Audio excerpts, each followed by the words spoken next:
a shell. And what with programs on the air, I keep pretty much to myself. Mr. Saturday Dance, heard they crowded the floor, couldn't bear it without you, don't get around much anymore. Hi, I'm Jayne Mansfield. I'd like you to come along with me. I want you to share some of the wild, way-out experiences I had during my last trip around the world. On the face of it, Jayne Mansfield was the archetypal 1950s Hollywood dumb blonde. But behind the pin-up image was a complex and intelligent woman whose hunger for fame drove her from global success to untimely self-destruction. She scientifically mapped out the route to Hollywood success. When you saw a girl with a 40-inch bust, you went, holy cow. Jayne was never more to me than a pinup. She became a very sad figure, a joke. Her IQ was 163, which is, you know, a near genius level. I said, what you wearing underneath? She opens it up. Nothing. Nothing. Jayne was born Vera Jane Palmer on April 19, 1933. The family settled in Penn, Argyll, a sleepy middle-class town in Pennsylvania.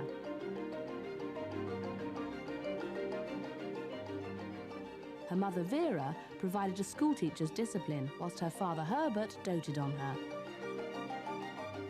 But he died tragically when Jayne was just 3. He was just coming back from a medical. He had been checked, and he was given a clean bill of health.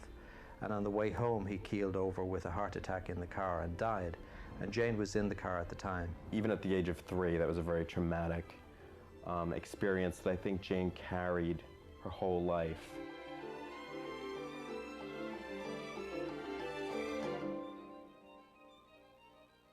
Young Jayne showed a remarkable aptitude for the violin, but she was also starstruck from an early age. Ever since she was a child, she always had pictures of glamorous movie stars on her wall and would practice, you know, doing her hair and her makeup and wearing her mother's jewelry at a very early age. Her mother would dress her up like Shirley Temple, and she would sing and dance. She'd see a sultry or a sexy move or a very pretty feminine look, and she would imitate it. Jayne was an only child, and the isolation of her early life seemed to empower her in a way that allowed her to cope with the stresses of Hollywood. When her mother remarried, the family moved to Dallas. Jayne developed early and was soon proving popular with the local young men. I mean, she was boy crazy from like the age of 11 on. She was probably dating, you know, fairly regularly by the age of 13, 14 years old. So it wasn't surprising when Jayne became pregnant at 15. But she was rescued by older student Paul Mansfield. Late January, we just decided to elope.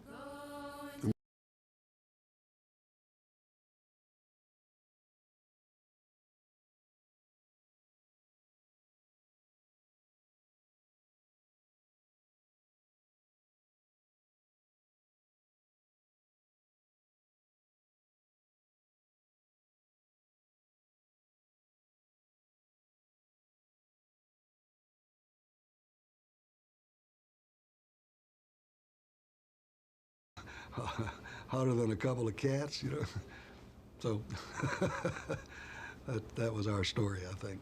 With the birth of Jane Marie in 1950, there was, for a while, a veneer of domestic harmony.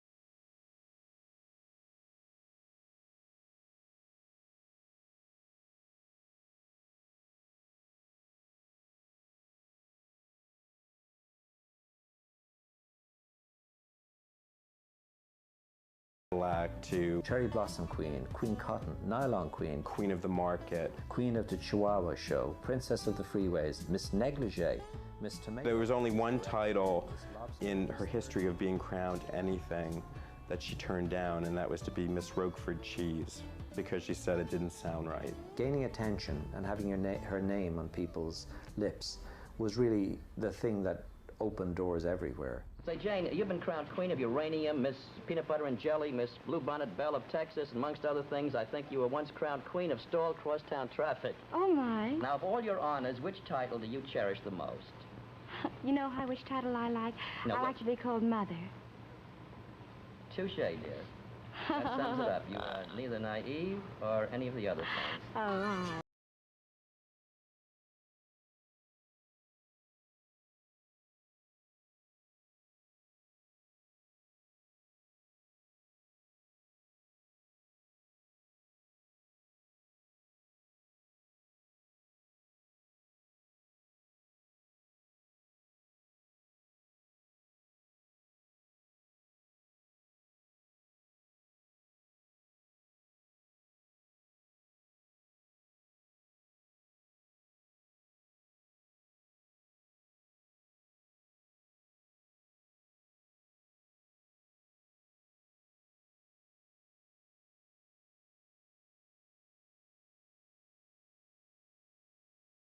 Put on. She wanted stardom.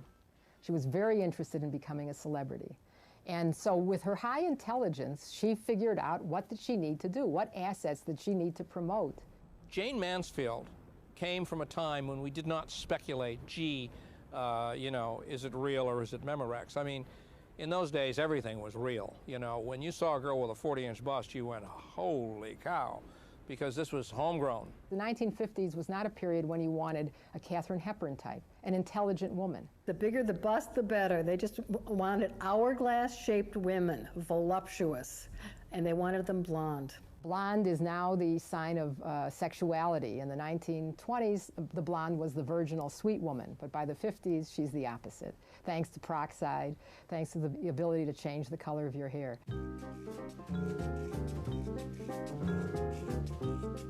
Jayne filled the bill. Jayne Mansfield really filled the bill in all directions. I mean, the first thing that Jayne did when she moved to Hollywood was she got the number for Paramount Studios in the telephone book and called them up. I did a soliloquy from Joan of Arc for Milton Lewis, who was the head of casting at Paramount Studios, in order to audition, and he just seemed to think that I was wasting my, as he said, obvious talents.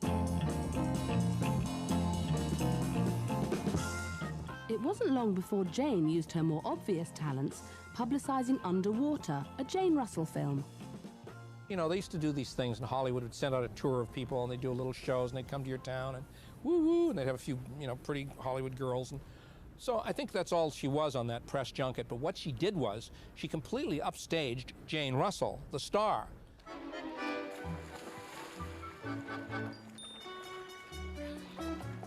She borrowed a bathing suit that was way too small, and, you know, it didn't really matter very much because she intended, you know, on jumping into the water and coming back up without it. And that's exactly what she did. Because while Jane would say, okay, that's enough pictures, Jane Russell, Jayne Mansfield would be going, hi, boys. I mean, wherever there was a camera, this woman was pointed toward it, man. She would just point those searchlights right at that lens. And that's why the press loved her. And the press really built her. Photographers really built her because they loved her. And it put her on the cover of every newspaper and, you know, periodical that there was at that time. I understand that Marilyn Monroe and Jane Russell both are quietly simmering at you. First, because of your takeoff on Monroe, and secondly, because you upstaged Jane Russell at a photography studio. Gee, I'm awfully sorry to hear that. I really didn't mean to do that. I don't remember the incident. I see. Very interesting. She would put herself into whatever kind of a situation would help to advance her, and that's good. All the major studios, MGM, 20th Century Fox, Warner Brothers, you know, they all wanted to get hold of her because she was a hot property. Do you remember the famous picture, and I'm sure you do, of Jayne Mansfield at a Hollywood function, and it's a table, and sitting at the table is Sophia Loren, and leaning over is Jayne Mansfield, and she's sort of like that, and she's leaning over like this with this cleavage, I mean, almost everything revealed. And Sophia Loren, who had quite a cleavage on her own, is like this, looking into her cleavage like, oh my God. That's what she did with Jane Russell. That's what got her on the map, not as an actress, but as a movie star. I'm sure that Jayne Mansfield came to Hollywood determined. They all do. If you don't come prepared to kill the competition, don't come. And so I think she very calculatedly decided that this is the pathway. She understood what the images were. She understood that people are typecast, that stereotypes run the show, and so that she was going to play into that stereotype. I think Jayne Mansfield got into Hollywood because of her extraordinary shape. Jayne Mansfield was nearly a comic book creation.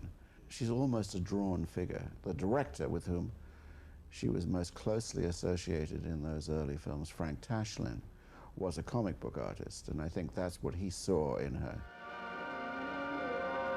Labeled by Time magazine, Sex on the Rocks. Jayne's first part was in Female Jungle. It was a walk-on part for Frank Tashlin, for which she was paid $100. How do you do, honey? What she literally did was go out and buy a ticket to go and watch herself on the movie screen, which was an amazing moment for her. For her, it was a life-changing experience to see herself 20 feet high on the movie screen. She's a man-crazy blonde.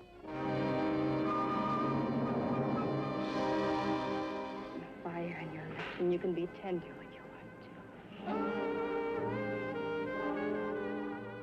The 1950s represent the second generation of women movie stars, those who were born in the 30s and come of age in the 50s. It's after World War II. There are developing, I think, more restrictions on images of women in film. Basically, Jayne Mansfield flaunted the code to the degree that she did through comedy. And comedy is always the easier way of getting around things. If you make a joke, it's a little more acceptable. And Frank Tashlin made fun of Jayne Mansfield's breasts, basically, which was not perhaps the kindest thing to do to her. 6 weeks? Oh, easy, Fats. It takes time. Rome wasn't built in a day. She ain't Rome. What we're talking about is already built. But in an age where there was this incredible repressed lust for the breast, and just waiting for it to burst out, hers were the biggest and the closest to breaking out of any, and it was a joke. And man, oh, Mansfield. Jayne Mansfield, that is. But the formula worked, and under Tashlin's direction, her next film, The Girl Can't Help It, was a box office hit. Jayne was co-starring with the rock and roll stars of the day and relishing the niche she created with her sex appeal. Sex appeal is a wonderful, warm, womanly, healthy feeling. If you're a woman, it's womanly. If you're not, it's manly.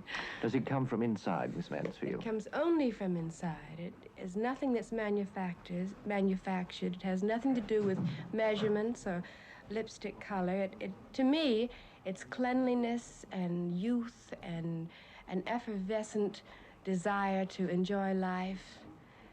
That's what sex appeal is to me. It's sort of the vibrancy that you find present in a young kitten. But she is the perfect embodiment of that moment when the censorship is still controlling it, but you feel the ground shaking. Oh, I've been in men's bedrooms before. But back home, Paul was finding Jayne's growing status as a sex symbol too much. And I could see that she was going places, and that was good for her. Really, this wasn't what I had bargained for. But everyone figures me for a sex pot. No one thinks I'm equipped for motherhood. The understanding between them was always very clear. He had one perception of life and of what family should be, and Jayne had a diametrically opposite feeling about that. Paul was supportive to appease Jayne, but I don't think that he honestly truly believed that she was going to take off the way that she did? It wasn't right. It seemed wrong to me. So along about the spring of '55, probably, we separated. Honey, several weeks ago, you broke the headlines with a story from California, or maybe it was Texas, that your estranged husband, Paul Mansfield, wanted to take custody of your child away from you. Yes. How did this headache finally resolve? Well, actually, I think it is entirely resolved right now, Hi. I served my husband with papers, as you know, because I was filing for divorce, and I had to wait a whole year before I could file as a resident of California. I had to wait a year until I was actually a resident. So I did file, and naturally, since he still attempts to keep me as his wife, he can only choose to contest the divorce. But the whole thing will be settled very soon, I think, possibly within 2 or 3 months. With her divorce finalised, Jayne seemed set on the road to stardom. But despite the film's relative success at the box office, the expected flood of film offers did not materialise, and her contract with Warner's was not renewed. Really, 2 years after she arrived in Hollywood, with the death of the Warner's contract, it looked like it was all over, and the only option then was Broadway. Jayne moved to New York in the middle of 1955 to take the leading role in Will Success' Spoil Rock Hunter, which debuted on Broadway that October. She didn't want to do it. She wanted to be a movie star, but really Warner's had failed. The kind of stuff she was doing in Female Jungle had failed for her, and she was seen as being something of an oddity. So going back to Broadway was her second chance. Played for 460 performances, and during that period, she went out on the streets of Manhattan and she continued the publicity beat. So she did what she was doing in Hollywood. She basically went and publicized herself to the point of exhaustion. The publicity paid off. Jayne was hailed as a great success and attracted rave reviews from the press. With everything looking up, Jayne was now on the lookout for Mr. Right.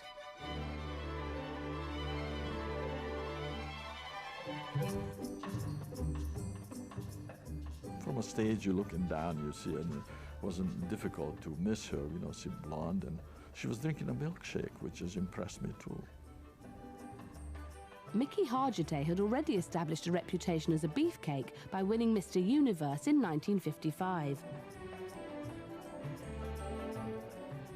Jayne was just totally dumbstruck when she saw Mickey. There was just something there. It was a light bulb or a star, a sparkle that really clicked. And you know, the waiter asked her, you know, what she'd like, and she said, "I'll take a steak and that man on the right." I meet Jayne, Jayne meets me, and we fall in love. It's like a fairy tale. Better than Harry Potter ever could be.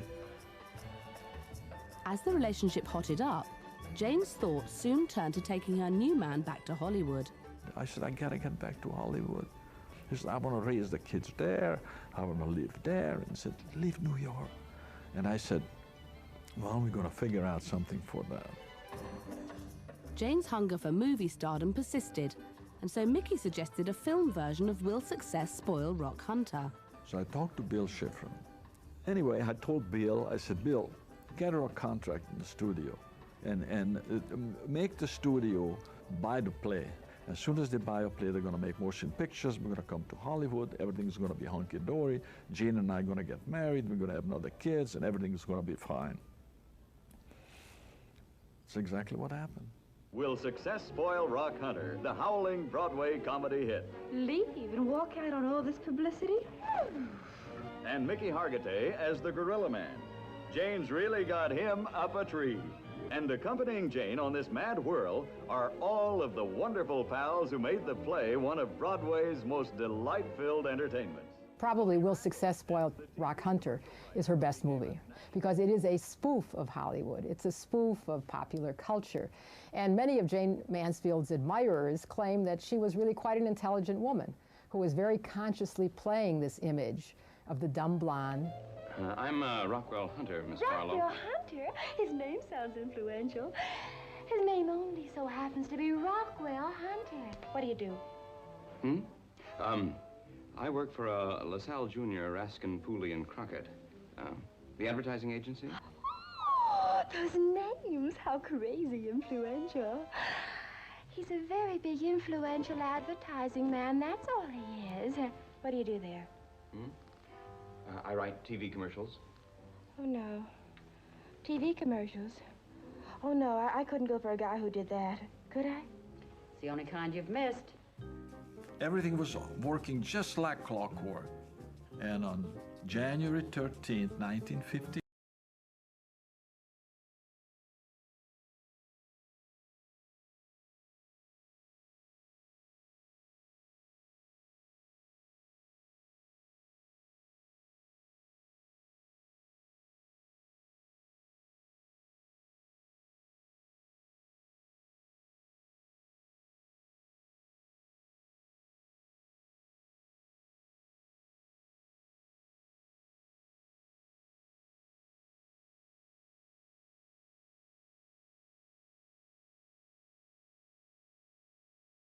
she's going to wear.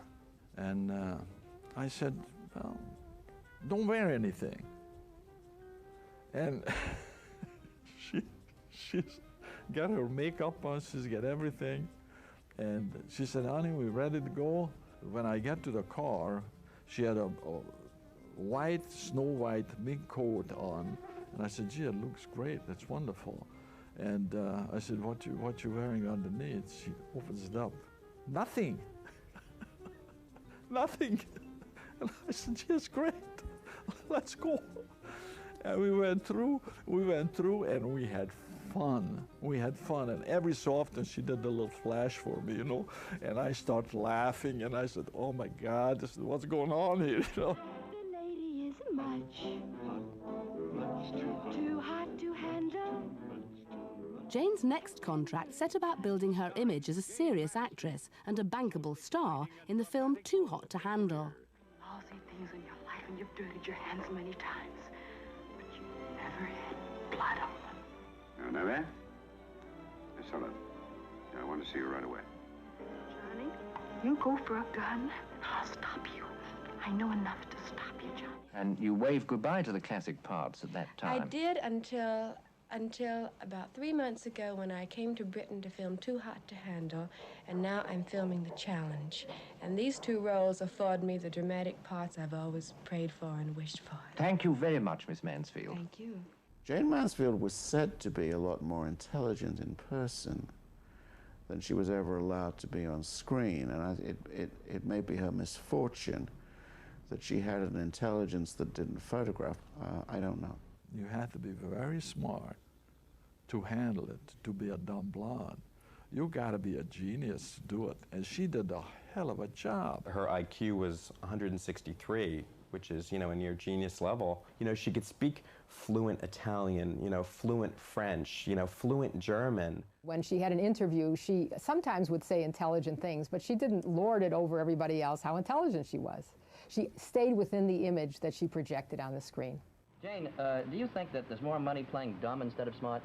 More money playing dumb? I think if you're a smart girl, if you are handed roles of a dumb blonde, possibly you would be considered smart to take some dumb blonde roles, but others you can turn down.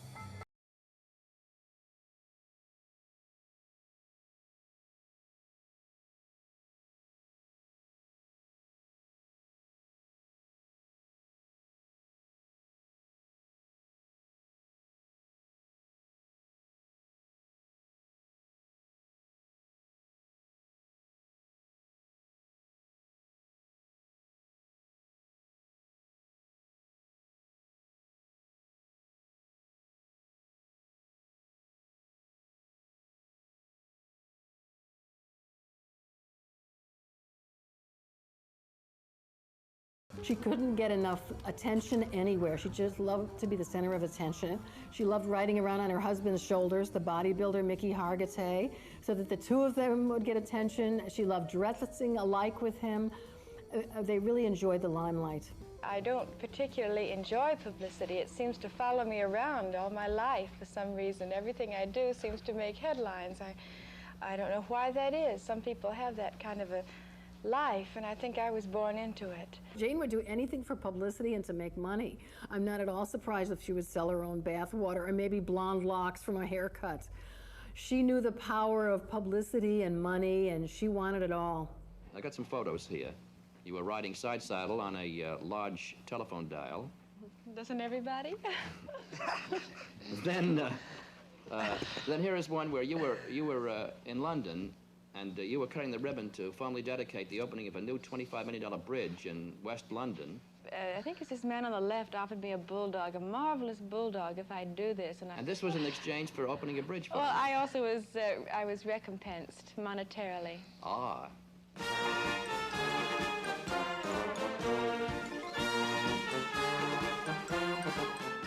Never one to shirk publicity, Jayne used her British stay to make another extensive round of money-spinning personal appearances, featuring some unlikely venues.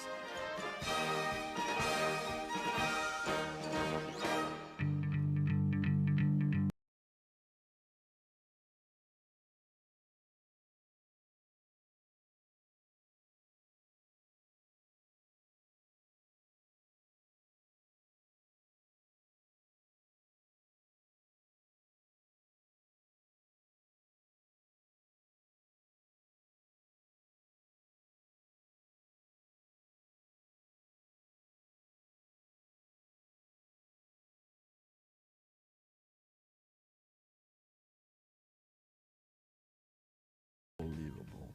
She became accomplished acrobat, throwing up in the air and doing all kind of tricks. So then everybody knew it in Hollywood that we're preparing for a show for Las Vegas, or House of Love. That was a title.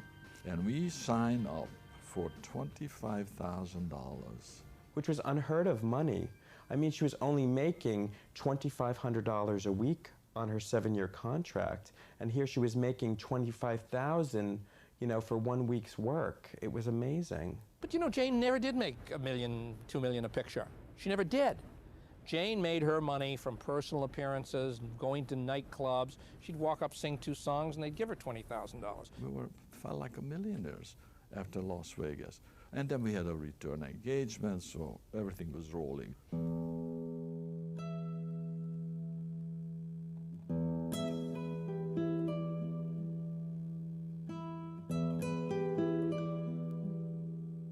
The couple's domestic dreams were completed with the birth of sons Mickey Jr. and Zoltan.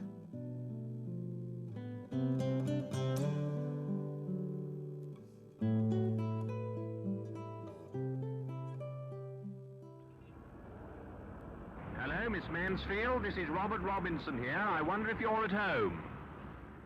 Oh, yes, Mr. Robinson. Please come in. I'll open the gate for you. Thank you very much. With their hard-earned wealth, they paid $75,000 in 1960, the equivalent of $4 million today, for a mansion on Sunset Boulevard. The Pink Palace became Mickey's expression of his love for Jayne. Jayne and I walked into this house and seen a beautiful entrance hall. I looked in the living room, I saw a balconies. I looked at Jayne, she looked at me, and I said, "That's it." She said, "Yes, that's it." So we bought the house. A succession of reporters were invited into her home, so even Jayne's private life became public property. At the front door, shoes are compulsorily removed. This is to safeguard the carpets, which lie in great warm drifts across the floors. How do you get the tracks out of the carpet, Miss Mansfield? We let our butler do that. He has a jolly good time, believe me. In fact, our entire home was drawn up. We drew up our plans, and then we went and had everything custom made. She loved everything hard. I said, "Okay, I'll build you a heart-shaped pool." So she had a heart-shaped pool, and the kids growing up and the whole thing. So it was wonderful. That was something that she just loved and embraced, and then it became, you know, an image for her, a marketable image, the pink heart-shaped world, which Jayne always wanted so intensely. Oh, I remember it being somewhat like a big amusement park, kind of like a playground, and I had a wonderful time as a youngster just growing up. The tourists that always came by that looked in through the gates and pointed their fingers and stuff like that. As a heart-shaped, it looks like a sofa or even a container. At this end of the room, it's full of what I take to be your children's teddy bears and so forth. Well, those are my teddy bears. My children have their own in the nursery. I mean, her goal was she wanted to have 12 children. She really was on her way to get there. She loved being a mother. She was always happy. She used to knit. She get pregnant, you know, big stomach. And she was used to knit, you know, and everything was happy.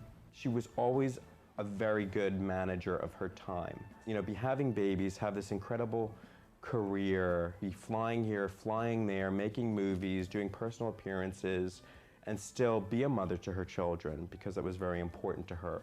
She didn't want other people to raise her children, and she wanted to make sure that that didn't happen. Mansfield, this is rather like being in a cave of pink fur. Yes. Because there's fur on the walls, fur on the ground, and fur on the ceiling. Well, it's actually carpet, I take it, all the way round. Like being hugged all the time by a great big pink teddy bear. I mean, when I was a youngster, I just had chihuahuas all over the place. She loved the kids. She loved her home. She loved to cook. She loved to be around the kids. She loved to be around animals. My dad one time picked up a donkey in a field that he got driving in Thousand Oaks, and he picked it off the thing, paid some guy $50, brought it home to her in his arms, and said, "Here, honey, here's the big old donkey." He carried it in the door. So this is the kind of stuff. I mean, she loved it. She loved that kind of life. And then here's this heart-shaped gold mosaic bath. Who designed that? My husband designed it. It has pink marble on the outside and gold faucets and the gold, as you said, the gold mosaic in the bottom. When she cooked sometimes, she loved to make sometimes spaghetti sauce. Boy, I tell you, spaghetti sauce in the ceiling, in the floor, in the wall, all over the place. So I tell you, we had a fabulous life with the kids, and it was totally different from a glamour, what you see. And she was such a fun-loving person. So it was different what the public knew. But the idyllic family life was not all hearts and pink champagne. By 1962, Jayne was already beginning to tire of her role as domestic goddess. A second honeymoon with Mickey in the Bahamas ended in disaster when the boat they were in capsized and the couple had to be rescued. For the first time, Jayne's hunger for publicity had worked against her. Down in the Bahamas, it was reported that you and your husband, Mickey, and a press agent were missing overnight in shark-infested waters. The press took a look at it as though it was just another publicity stunt because you were involved in it. Now, here's a photograph taken the next day, and when I looked at it, and we were discussing it up at the Tribune, I said, this is not a fake. No one can look the way Jayne looks and the way Mickey looks here and do this just for publicity. Now, you can understand, though, why you were suspect, can't you? If I had twin babies, people would think it was for a publicity stunt. I never thought in my life, after having gone through what we went through down there, that anyone could doubt it being true. I even don't like to discuss it. It was through the wonderful help of the dear Lord that we were saved. Come on down, come on down. As the 1960s moved into full swing, the boundaries of propriety were changing. Returning to films, Jayne found herself having to risk more to move with the times. There is that feeling all through the 1950s particularly that one day soon the wicked boys in the audience, and I was one of them, are gonna see a tit. And it was one of the reasons to go to the movies. And you know, you felt the line was getting lower and lower. And Mansfield had the most impressive breasts in mainstream film. And you just felt something's got to give, something's got to break. And of course, by the 60s, everything comes off. Film offers had dwindled, so Jayne leapt at the chance offered by actor-director Tommy Noonan to star in Promises, Promises, even though it meant bearing all for the first time. if you look at the periods of Jayne's life, the period of Rock Hunter and the Frank Tashlin movies was really the peak. And after that, when she found herself in England with Fox kind of throwing discards or second-rate movies to her, she kind of realized the extent of her failure and became quite paranoid and was vulnerable to her greatest weakness, which was opportunistic men.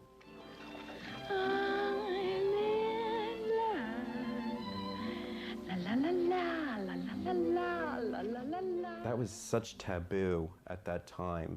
That was just the biggest no-no that any star could do, would to pose nude for a magazine.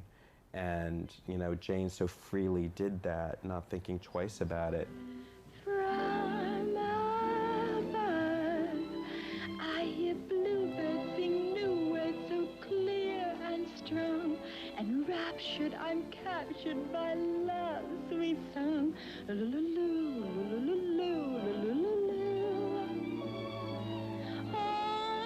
in love. Whatever degree of nakedness she achieved on screen, there was a nakedness of the attempt to be sexy. I think that when you try too hard and too brazenly to be sexy in film, you always risk the ridiculous. There was a period of free fall. Jayne went every direction, basically looking for movie offers. And the movies she made were independent movies. They were not studio-associated movies because the studios had given up on her. Jayne still yearned for the opportunity to prove her worth as a movie star, but unfortunately the screen roles on offer by the early 60s weren't helping her career. Oh, Irving! Oh, I'm hurt! What happened, Les? It's bleeding! It's bleeding! Now, don't you be brave. You just come with me. The studios got an incredible amount of money from overseas studios to loan a star, that they made their money on her. And they didn't really care what happened to her. Jayne Mansfield was going to be the next Marilyn Monroe. When Marilyn died, everybody went, right, now's her chance. You know, now she can push over and, you know, the things that Marilyn was doing, and, you know, here's Jayne already. Didn't work out that way. Take me to your greenhouse, baby. I'd like to see your gladiolas grow. I'd like to tiptoe through your tulips. So pucker up and let me know. She had no choices. She had no choices at all. And unfortunately, because she had embedded this image in the public eye of being this sexy, you know, beautiful blonde, those were the only kind of like roles that were available, were those dumb, sexy blonde images. A whole era of roles created by the image of Marilyn Monroe. She had no control at all. She had to do what she was told.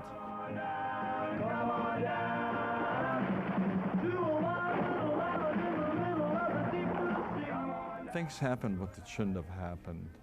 In one period, it seems like everybody just wanted to use her, do just like, you know, you squeezing an orange. There's no more squeeze in there, but you're still squeezing it. It always fell on Mickey to kind of keep the domestic elements together.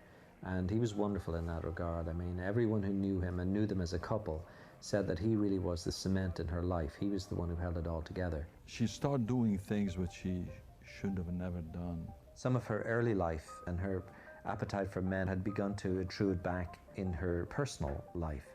So even though Mickey was looking for basically a settled and quiet domestic life, Jayne at this stage had begun to have relationships, and these created an enormous amount of stress within the relationship. The point is reached when I said something. It was when in here and when out there.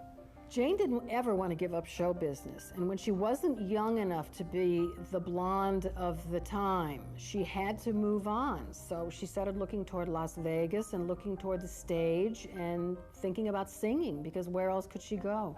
But she was talented, she could sing, and it went back to her young life when she was playing the piano and the violin, and that she had a musical aptitude.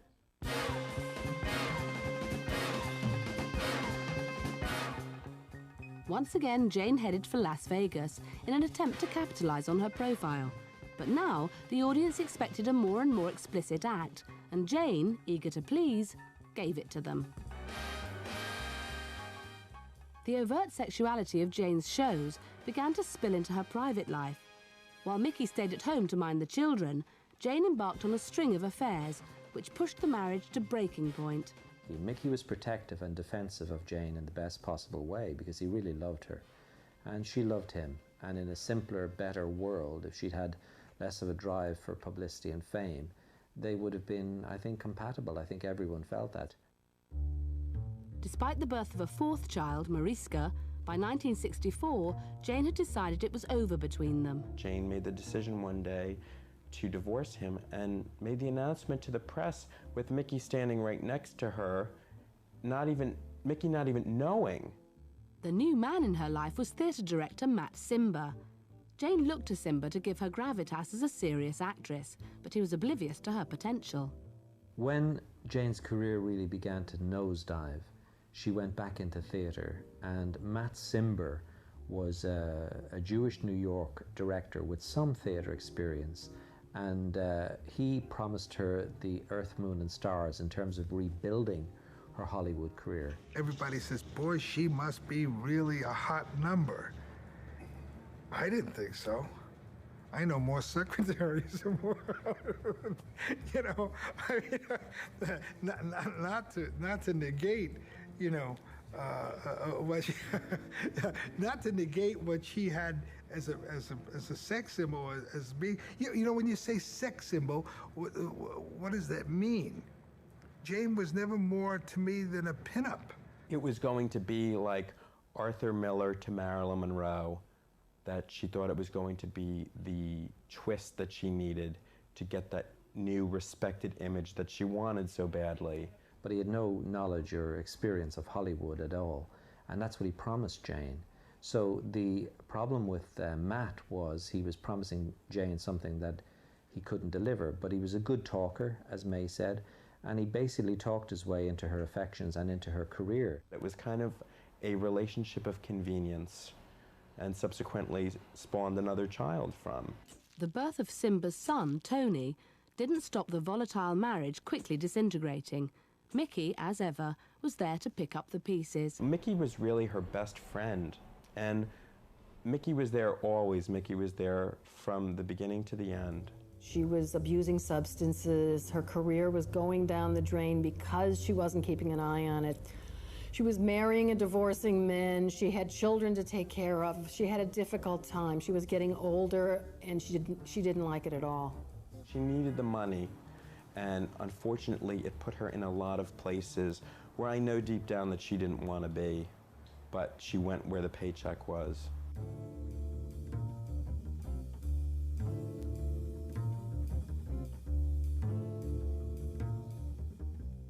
Jayne Mansfield went downhill at accelerating motion. Wouldn't you really admit, Miss Mansfield, that it's simply sex that's got you where you are now? Oh, well, I don't know if it's only sex. I mean, I think it's really sort of a, you know, kind of making people have fun, you know, enjoy themselves and all. But, excuse me, I'm changing. But most people do think of you as a sex symbol. Do you mind that? No, I think it's fun. I dig it. I think it's very campy. I mean, I sort of dig being sexy, don't you? Everyone just thought that she was a no-talent tramp in a lot of ways, and that her only talent was that the top of her dress could fall down or her bra could fly off at the most inopportune times. Jayne was, you know, picked up and carried drunk, passed out of nightclubs in Las Vegas. They would throw her, like, you know, in the back room behind stage on a couch to sleep it off. I mean, she would go to parties and just have to, like, rely on someone to get her home, and sometimes she didn't get home. She would wind up with whoever she went home with. I think that she became so wild and so reckless that she didn't have any control. Ladies and gentlemen, Jayne Mansfield.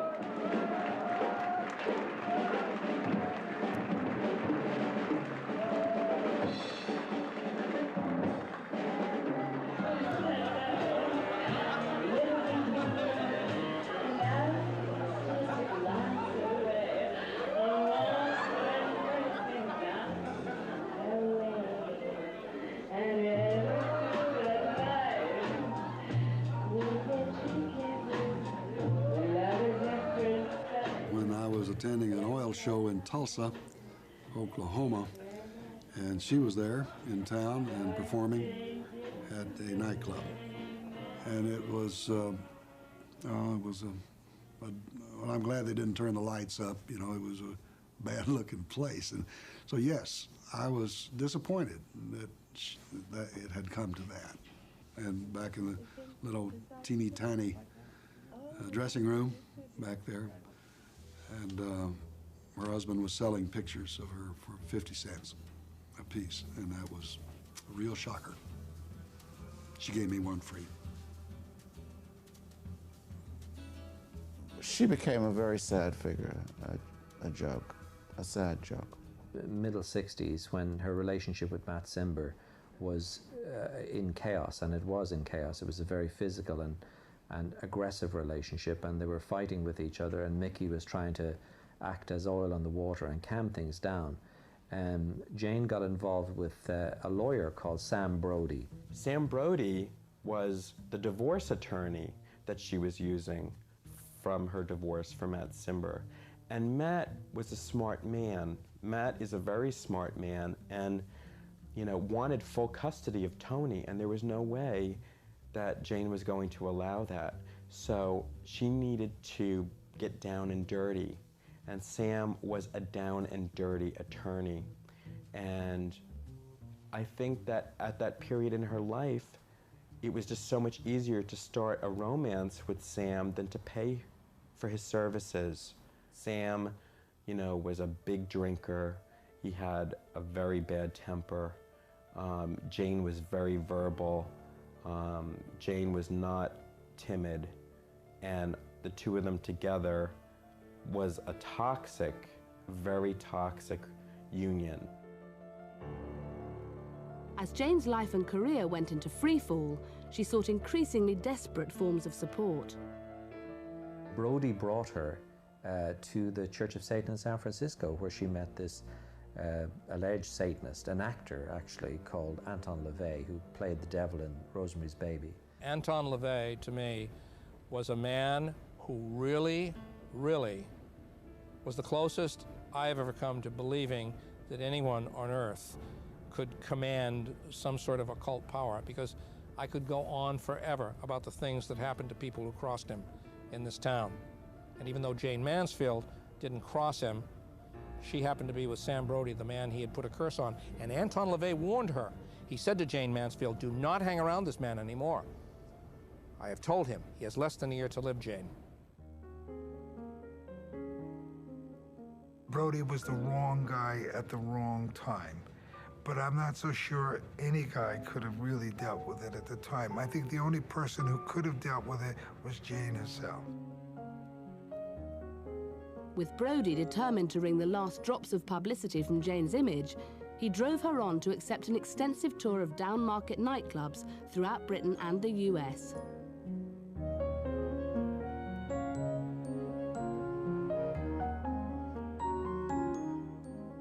Miss Mansfield's nocturnal regime is a hard one.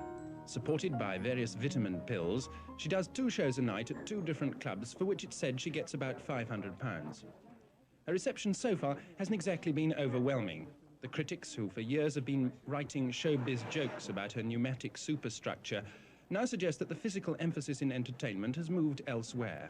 Are you tired of being a sex symbol? No, I'm not tired. I just want to enlarge in my assets. How much longer do you think you can be a sex symbol? Forever, darling.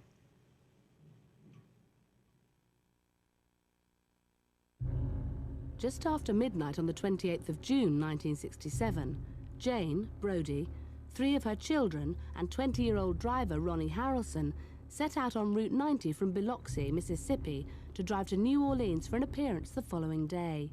She was playing at Biloxi in Mississippi, and it was a nightclub engagement, which was one of many. I mean, she was really on whistle-stop tours at this stage, very exhausted, very drained, very burned out. And that night, she had an engagement the next morning to do a kind of a good morning show. At that period in her life, she was not a good early riser. And what she wanted to do was, while she was still awake, was she wanted to get her and the family to New Orleans so they could stay in a hotel so she could be right there. She was wearing a dress with these little Circa little beads on it. When you put your hands on it, it was kind of like rough. And I was hanging out in the dressing room, and we had to leave to go to another show that night. After her last show at Gus's, which ended around 1:45 in the morning, Gus said, "Here, my wife's car is here. It's a late model Buick. You can all fit in it, and I'll get somebody to drive you." We were driving in the car, and my brother and sister and I were kind of sleeping, and I was up and sleeping and up and sleeping, and then at a point my mom had stopped off. Against Brodie's wishes, Jayne stopped off to call Mickey. She calls me. I said, "Where are you calling from?"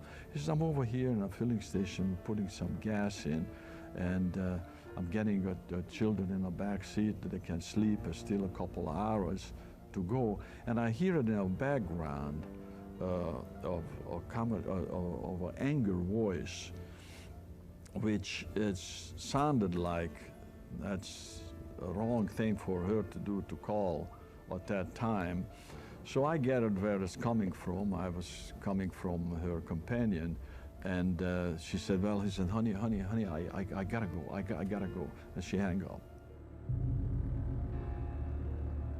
Nobody knew that Ronnie Harrison had about 2 hours sleep in the past 3 days. And, you know, Ronnie wanted to get to New Orleans, drop them off, and get back so he could go to sleep. So, unfortunately, you know, their ride became their last.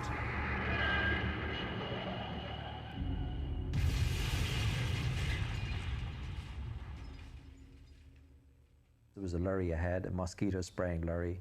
It was putting up clouds of mist behind it as it was spraying, and somehow this young, tired driver miscalculated, and they plowed under the flatbed at the back of the lorry, and the front seat passengers were effectively decapitated. A bulletin has just been handed to me.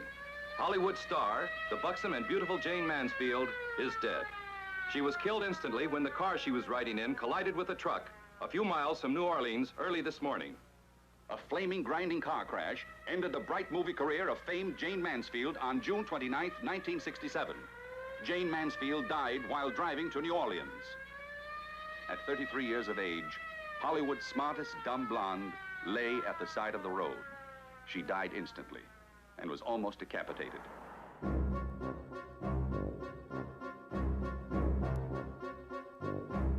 Next minute, you know, I see people in the back trying to pull us out. We got pulled out, and then we're on the way. And I was thinking about my sister Mariska. They go, "Mariska?" As soon as they heard that, they went back and they said, "Oh, gee, there's another person in the car." So they went back and they got her, and she was stuck underneath the seat. So I hear a doorbell ring, and I open the door, and I see a marshal, state police. And he called me by name right away. And he said, "Mickey, I'm very sorry, but that's what happened. Your wife has died in an accident, and the 3 children are in a hospital." I went to the hospital. I saw the children. They all totally in bad shape. So Mickey is cast in one side, and then little Mariska, you know, sweet darling child. She had to have a major operation on her head. To many, Jayne Mansfield died as she had lived, the fast and furious high life of the Hollywood blonde bombshell. But she was buried, according to her wishes, many miles away from the bright lights. 2 weeks after I met Jayne, we went to Penargio, a little Pennsylvania Dutch town. She showed me about where she went to school, where she went on a swing, a kindergarten. But the last, she took me out to the cemetery where her father was buried when he was 34 years old. She said, I'm not going to have a long life. I'm going to die probably 34 too. And she said, I want to be buried right here. And that's where she is today. So we healed. And from that point on, it was kind of more or less an emotional and a mental healing. Things do get better, no matter how things, happen, because that's how she would want it. The way it goes. I know what I am. You said it yourself. A prostitute. Ironically, Jayne's last film performance in Matt Simba's Single Room Furnished gave her the chance of the serious role she'd always hoped for. I don't think we'll ever know whether Jayne Mansfield had the ability to be a great actress or not. We don't know how good she could have been because she was never given the opportunity. Unfortunately, convincing distributors about the new look Mansfield proved difficult, and the film was never given a general release. Go away, Billy, for your own good. I'm not afraid. I know what you mean to me, and that could never change. Couldn't it? I could tell you stories, Billy, that'd make you run out of this room in no time flat. Stories about the men I've known. In this very room, the kinds of men that you couldn't imagine in your wildest dreams, and what they wanted. You think you have problems?